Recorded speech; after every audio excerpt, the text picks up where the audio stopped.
Oman থেকে VPN ছাড়াই জনপ্রিয় মেসেজিং অ্যাপ হোয়াটসঅ্যাপে অডিও এবং ভিডিও কল করতে পারছেন ব্যবহারকারীরা। বুধবার সকাল থেকে কোনরূপ ভিপিএন ইউজ না করে কল করে কথা বলতে পারছেন বলে জানাচ্ছিলেন প্রবাসীরা।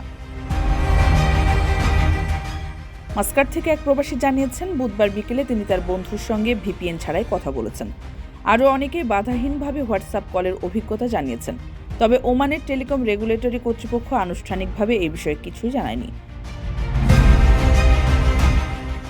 এর আগে অবশ্য ভয়েস ওভার ইন্টারনেট প্রোটোকল সার্ভিসের ওপর থেকে নিষেধাজ্ঞা প্রত্যাহারের ইঙ্গিত দিয়েছিল সংস্থাটি। ব্যবহারকারীরা আশা করছেন বর্তমানের মতো এই পরিষেবা সবসময়ের জন্য উন্মুক্ত রাখা হবে। এতদিন ওমান সহ মধ্যপ্রাচ্যের কয়েকটি দেশে হোয়াটসঅ্যাপ পরিষেবাটি বন্ধ ছিল।